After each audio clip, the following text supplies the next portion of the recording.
Thanks for having me. And we are going to be talking about your book here, your latest book, Living Water, Christ's Encounter with the Woman at the Well. Now, I'm curious what drew you to this passage. As you mentioned in the book, this is a well-known passage that many people have studied, many people are familiar with. It's interesting, but it's not miraculous. Jesus didn't perform Right. water into wine.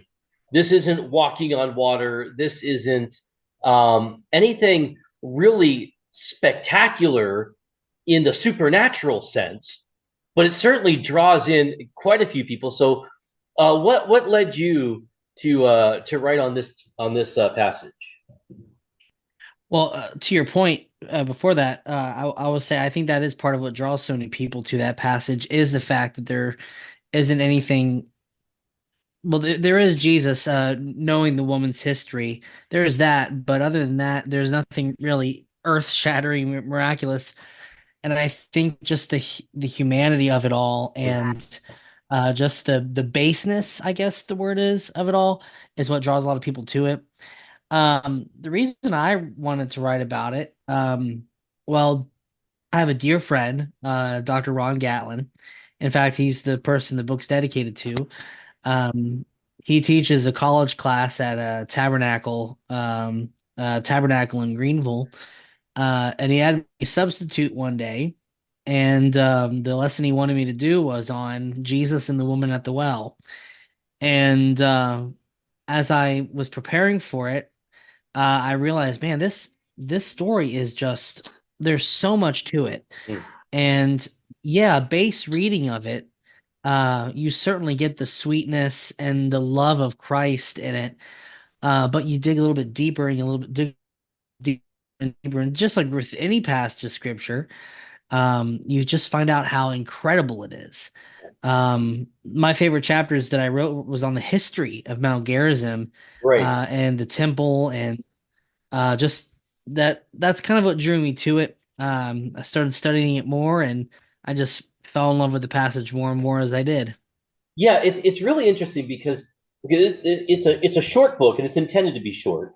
I believe you said Right, it can be read in about 90 minutes or so. So this right. this could be read in just one sitting, or if you're me, two or three. But I love this because it does go into some depth here. Some things I didn't realize.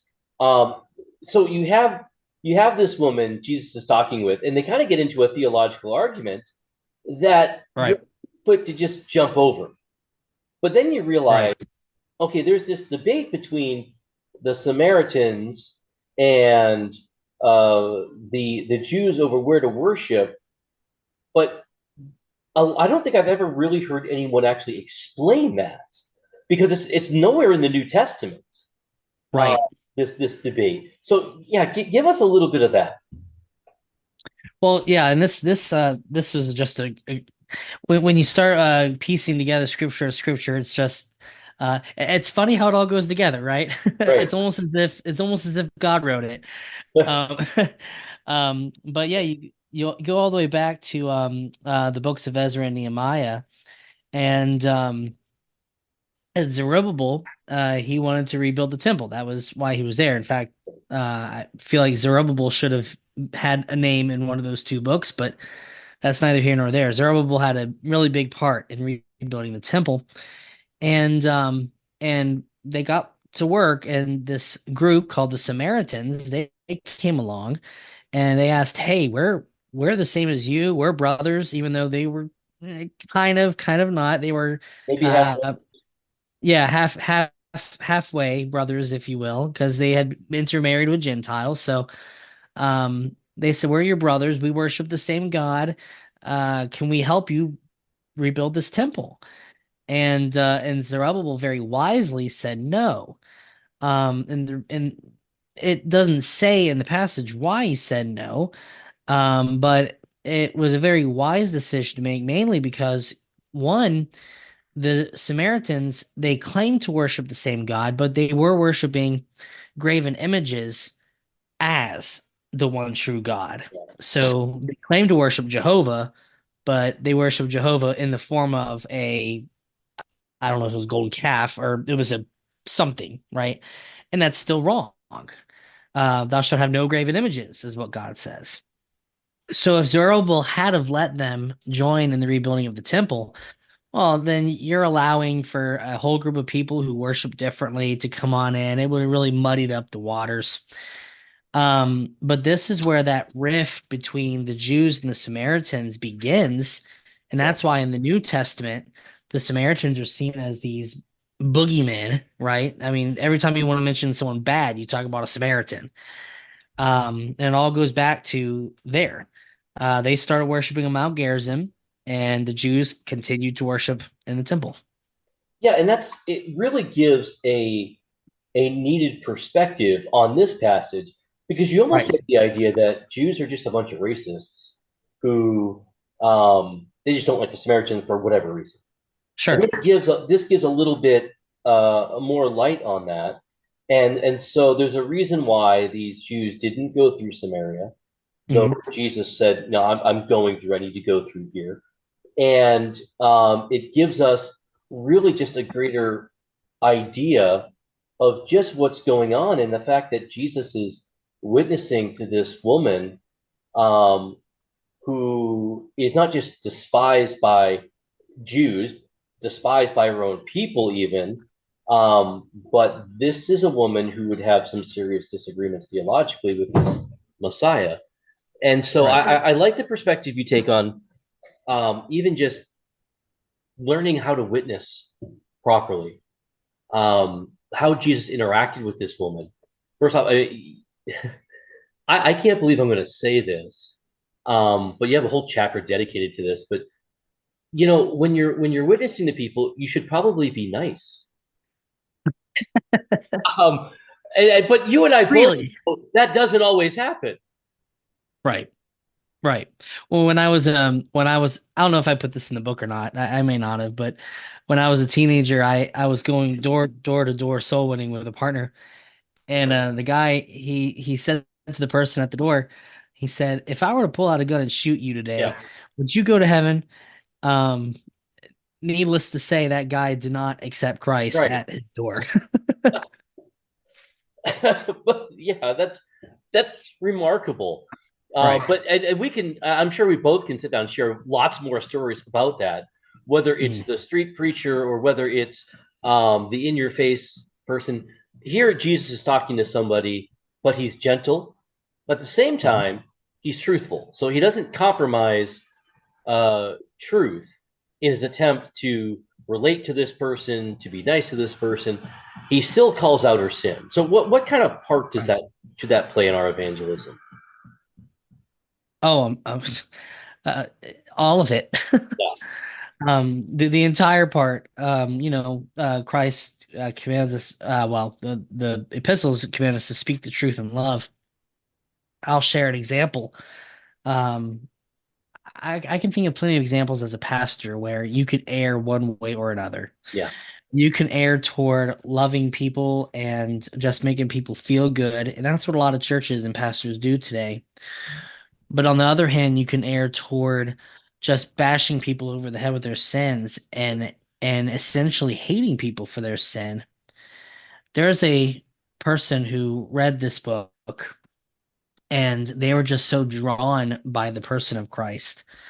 That person, and I'm trying to be very vague here just in case they're listening. sure. But that person has started attending our church and that person is living in some sin. And they know that, but they also know that there is a church and that there's a pastor that loves her. Yeah, And I think that's what we're missing a lot these days is we need to speak the truth, but we need to speak the truth in love, and that's how we bring people to Christ. It's not one or the other, it's both. So, yeah. In fact, most people aren't going to be able to handle what they need to about their sin until they find out that you are someone who has their best interests in mind. You're someone who actually cares, and therefore right, they're going to listen to you. So again, yeah, it's not an either or; it's a both, and right. doing one to get to the other, and even you're not just looking to manipulate someone so you can get in their face and talk about their sin.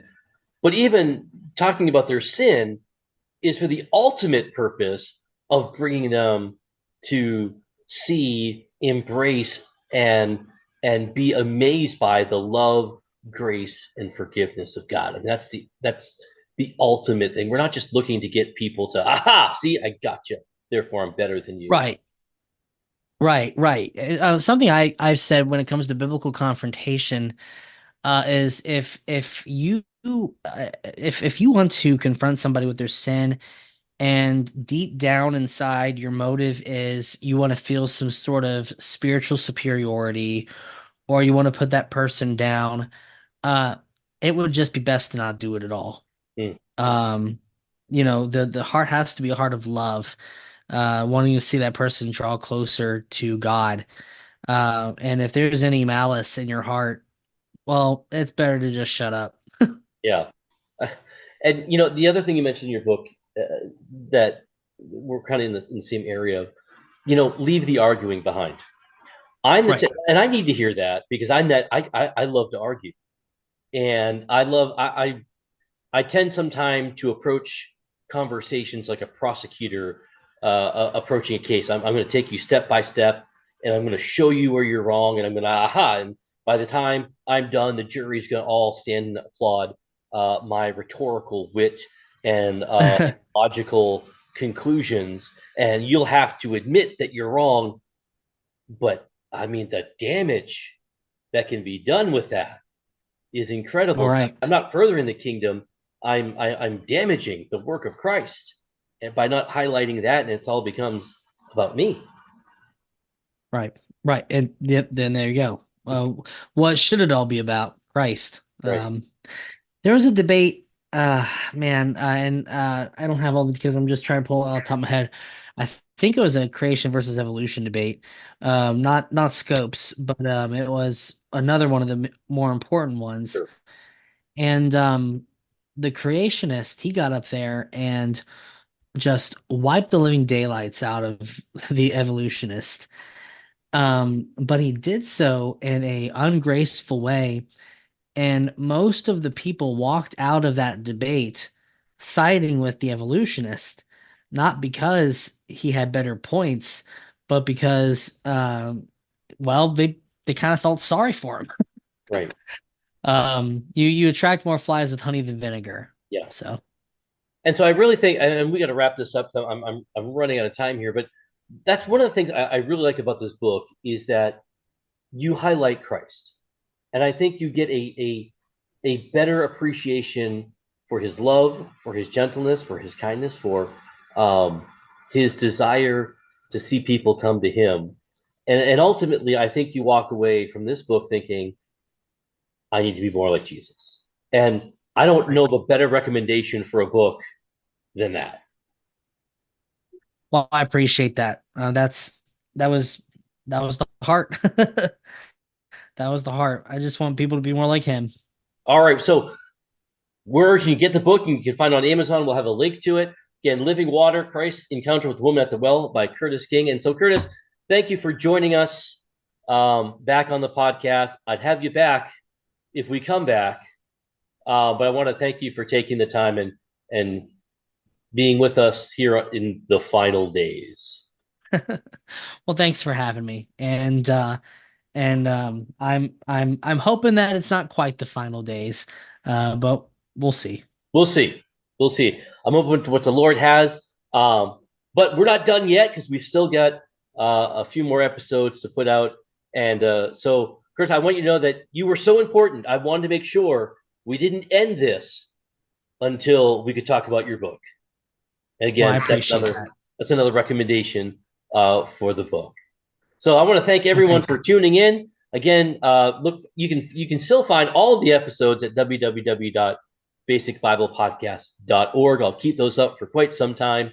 And check me out on Twitter at my new handle, Thompsonian Man, which sounds like a cartoon, but I was gonna say superhero, but I don't want to say I'm not a superhero, but I do have an identity to keep secret. they're right. Right. You have people to protect. You're right. All right. So we'll have a link to where you can purchase this book. Chris, again, thank you for joining us, and thank all of you for joining us. So join us back next time for again as we count down toward the end. So have a great I would say rest of your week, but I don't know how often I'm going to put these out. So until next time, farewell. So we'll have a link to where you can purchase this book. Chris, again, thank you for joining us, and thank all of you for joining us. So join us back next time for again as we count down toward the end. So have a great I would say rest of your week, but I don't know how often I'm going to put these out. So until next time, farewell.